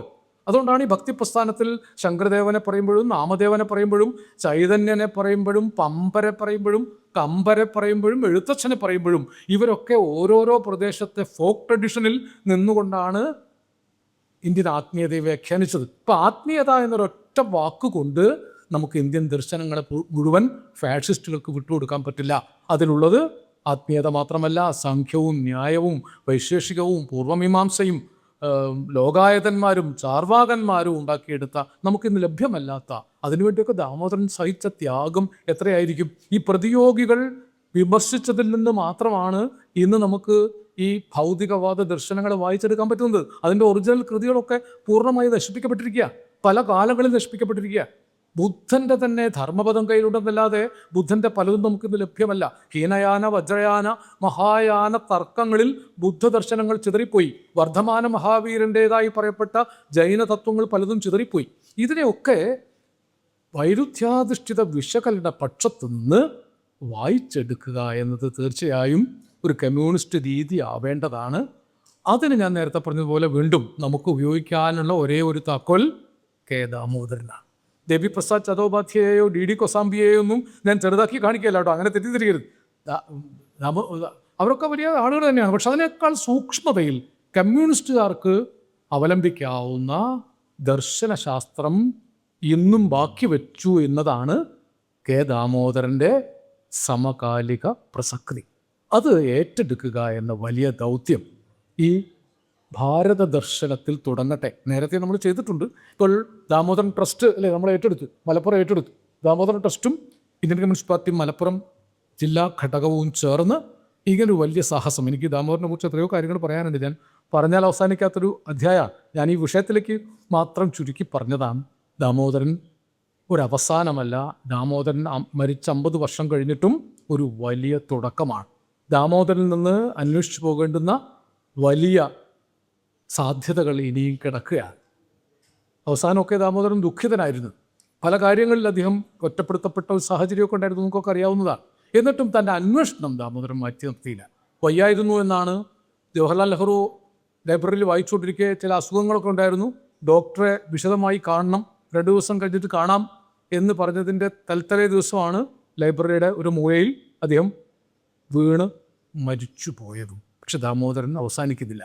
നമുക്ക് ശ്രാദ്ധം ചെയ്യുന്നതും നമ്മുടെ രീതിയല്ല. ദാമോദരൻ്റെ ചിന്തകളെ പിന്തുടരാനുള്ള വലിയ എളുപ്പമല്ല കേട്ടോ. ഞാൻ ഈ പറഞ്ഞത് തന്നെ എനിക്ക് തന്നെ വ്യക്തത വരുത്താൻ പറ്റാത്ത ഒരുപാട് കാര്യങ്ങൾ, അന്വേഷിച്ച് പോകുന്ന ഒരുപാട് ഘടകങ്ങളുണ്ട്.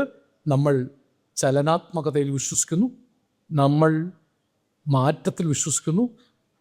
മാർക്സ് പറഞ്ഞിടത്ത് മാത്രം മാർക്സിസം നിൽക്കുകയില്ല. ടെറി ഈഗിൾട്ടനെ പോലുള്ള എത്രയോ ആളുകൾ റോയെ ഉദ്ധരിക്കുന്നുണ്ട് കെ ദാമോദരൻ. ഇന്ത്യയിലുണ്ടായിരുന്ന കമ്മ്യൂണിസ്റ്റുകാർ, സോഷ്യലിസ്റ്റുകൾ, റാം മനോഹർ ലോഹ്യ ഒരിക്കൽ പറയുന്നുണ്ട്. റാം മനോഹർ ലോഹ്യയുടെ അവസാന കാലത്തെ ഒരു പ്രസ്താവനയാണ്, ഇന്ത്യക്ക് ആത്മീയ ഭാഷയാണുള്ളത്, മിത്തിക്കൽ ഭാഷ. ആത്മീയ എന്നല്ല, ഇന്ത്യക്കുള്ളതൊരു മിത്തിക്കൽ ഭാഷയാണ്. ആ ഭാഷ വശമാക്കാതെ സോഷ്യലിസം അവരെ പഠിപ്പിക്കാൻ സാധിക്കില്ല. റാം മനോഹർ ലോഹയുടെ ഏറ്റുപറച്ചിലാണ്.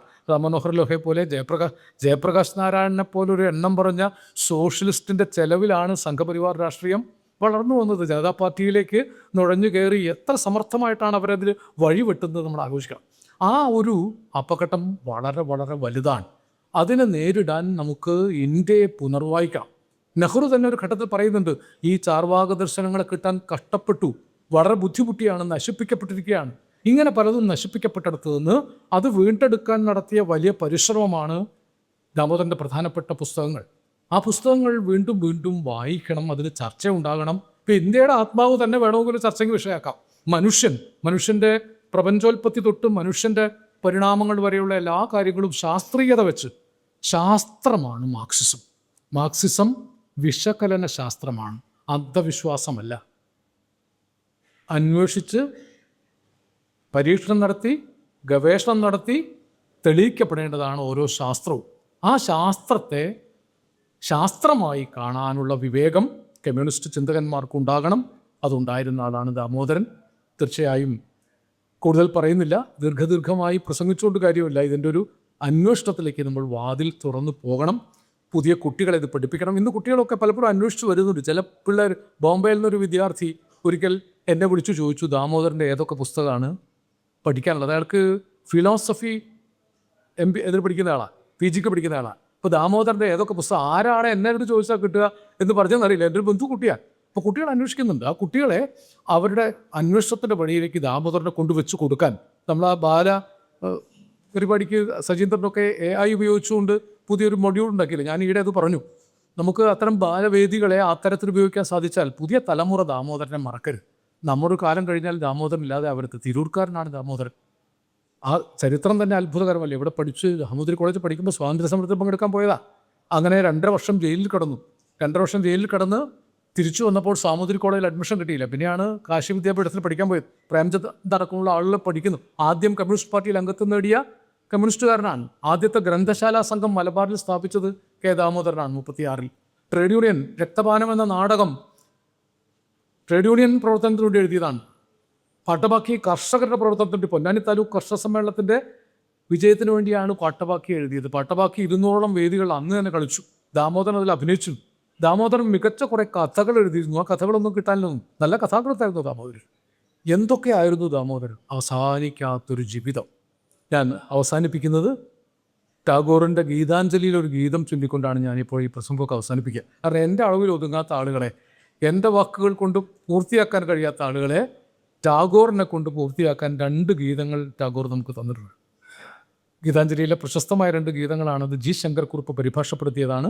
ആ 2 ഗീതങ്ങൾ ചൊല്ലിക്കൊണ്ട് കെ ദാമോദരൻ എന്ന ഇപ്പോഴും എന്നെ അമ്പരപ്പിച്ചുകൊണ്ടിരിക്കുന്ന ആ സത്യാന്വേഷകനെ, ദാർശനികനെ, സൈദ്ധാന്തികനെ, മനുഷ്യപക്ഷപാതിയായ കമ്മ്യൂണിസ്റ്റിനെ, പച്ച മനുഷ്യനെ ഞാൻ അഭിവാദ്യം ചെയ്യുന്നു.